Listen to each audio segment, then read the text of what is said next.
This is Dan Seifert with MobileBurn.com, and this is the Samsung Galaxy S3 for the US.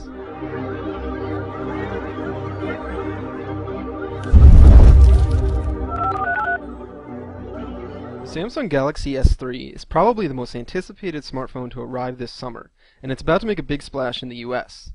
Nearly identical versions of the Galaxy S3 are coming to at least 5 different carriers. Quite a coup for a company that isn't named Apple. The design of the Galaxy S3 is unmistakably Samsung, though some users may find it less attractive than other smartphones on the market. The phone is being offered in marble white or pebble blue color options, and like many of Samsung's designs, both are exceptionally glossy. The glossy plastic materials used in the phone's construction can make it feel rather slippery while you are handling it. During my review period, the phone slipped out of my hands on more than one occasion while I was trying to shoot a picture using the camera. The Galaxy S3 is certainly a big phone, and that may be a turnoff for some users. However, it is smaller in all dimensions compared to the Samsung-built Google Galaxy Nexus, and its 8.6mm thick frame helps it slip into even the skinniest of pockets. Samsung managed to shrink the bezel around the display to minimize the phone's footprint while still providing a large screen, and I have to say it really does work. The Galaxy S3 doesn't feel or look nearly as large as something like the HTC Evo 4G LTE, which technically has a slightly smaller display. The Galaxy S3 is also remarkably light for its size, tipping the scales at a mere 134 grams. The display itself is a new 4.8-inch version of Samsung's HD Super AMOLED screens.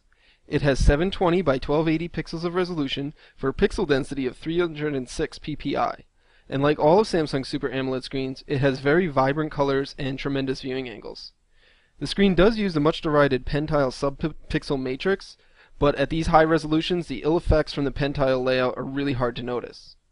But the screen isn't perfect, and I noticed that it can be very difficult to see outdoors in direct sunlight, and the color accuracy isn't anywhere near that of the Super LCD 2 displays found on the HTC One X and other devices. But if you don't ever put the Galaxy S3 side by side with the One X, you'd really be hard-pressed to find faults with the display itself. Above the display are the earpiece, light sensors, and front-facing 1.9 megapixel camera. Also hidden behind the phone's bezel is a multicolor LED notification light. Below the screen are physical home keys and capacitive keys for back and menu.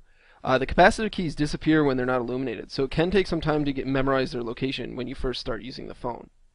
Though the Galaxy S3 is made entirely of plastic materials, the Edge features a wraparound silver trim with a faux brushed metal look.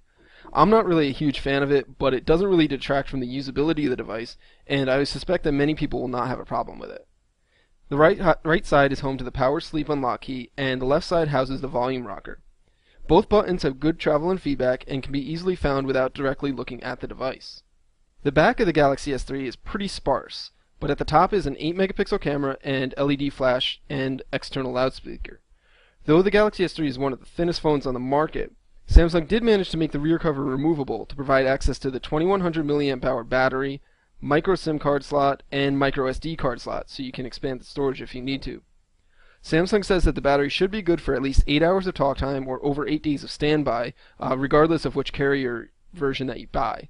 And in my test, I was able to get about 15 hours of life out of the battery before it kicked the bucket, so that just puts it just ahead of the pack for most smartphones today.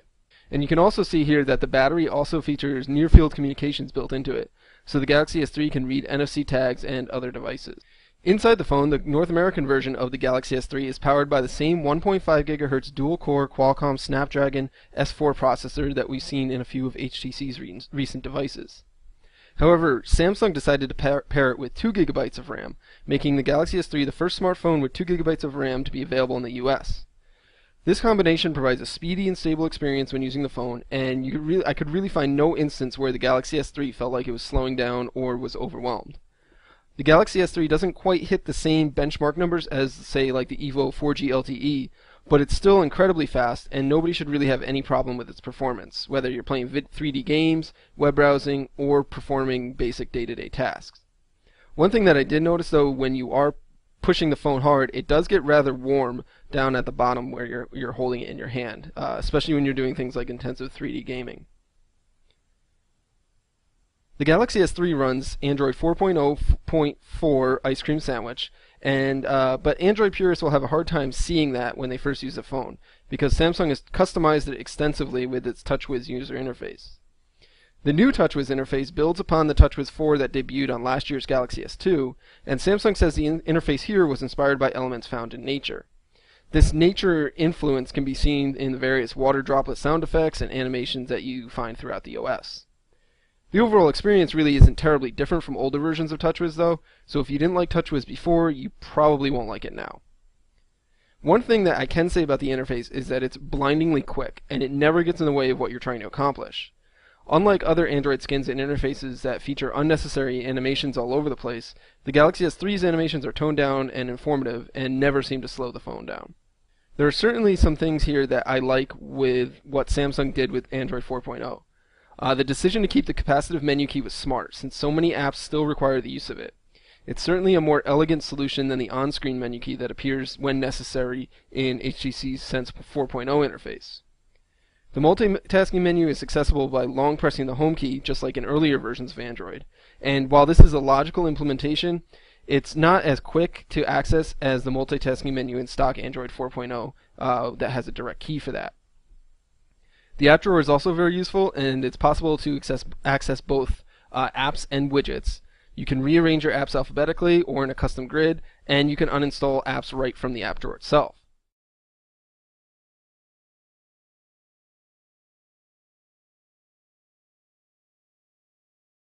And you also have the ability to hide apps from view that you don't want to be, or that aren't able to be uninstalled, but aren't something that you want to have visible. The Galaxy S3 also includes a bunch of gesture-based features. So you have the ability to pause media with the palm of your hand, flip the phone over to mute incoming calls, tap the top of the phone to go to a top of a list, or swipe across the screen to capture screenshots. The phone's Smart Stay feature monitors your eyes to keep the display on while you're reading, and the pop-up video player lets you break out a video into a smaller window and perform other tasks while the video continues to play, which is pretty cool and impressive at the same time.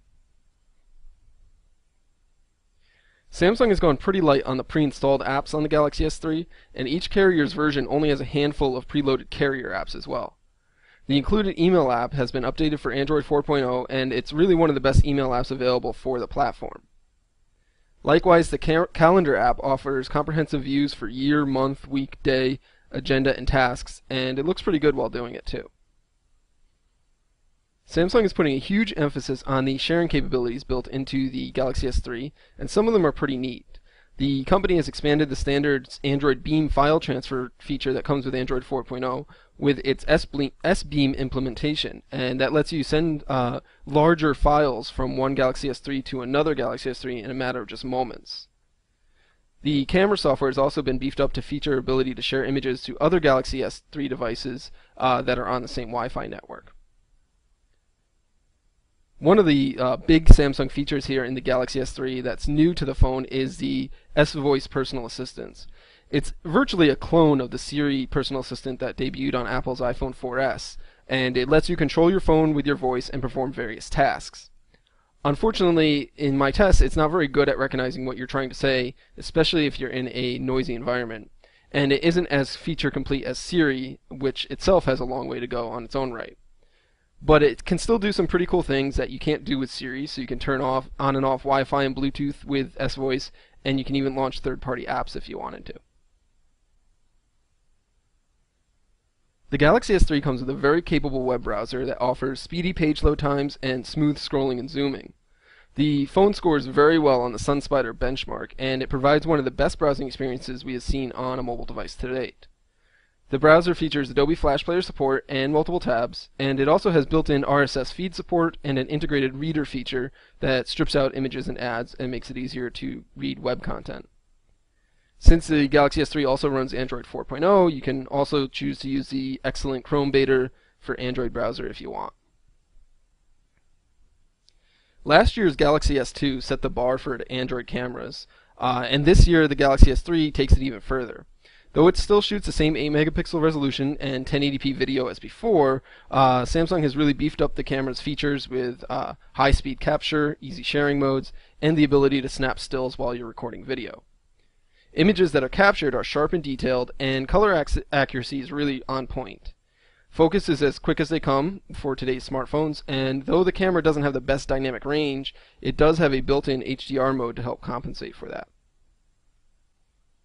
The video capture with the Galaxy S3 is pretty solid too, and there's lots of detail and clear audio. It can continuously autofocus while recording, but it does have a tendency to jump around a lot, and it doesn't like to stay focused on a single spot for very long, which can be kind of jarring. The Galaxy S3 supports 4G services on all of the carriers that it will be offered with, but it depends on which carrier you choose what exactly that means. T-Mobile's version, for instance, supports HSPA plus 42 data service, but the models offered by AT&T, Verizon Wireless, Sprint, and US Cellular all feature 4G LTE support. Either way, you can be sure that whichever carrier you do go with, the Galaxy S3 will support the fastest network speeds that carrier has to offer. And with the exception of AT&T, most of the carriers are offering both 16GB and 32GB versions of the phone for $199.99 or $249.99 with a new 2-year contract. AT&T customers will only be able to purchase the 16GB model, but that's just the way it is. Sprint and T-Mobile are selling their versions on June 21st, and the other carriers are going to be offering the phone shortly after that. The Galaxy S3 definitely has a lot of hype to live up to, but I think it does an admirable job of doing so. The phone offers an exceptionally fast user experience, a great camera, helpful software tweaks, and solid build quality. While there is much stiffer competition in the smartphone market this year compared to it was last year, Samsung did a really excellent job in keeping one step ahead of its competition and offering another blockbuster device. For more on the Galaxy S3, be sure to check out our full written review. And this is Dan Seifert from MobileBurn.com. Thanks for watching.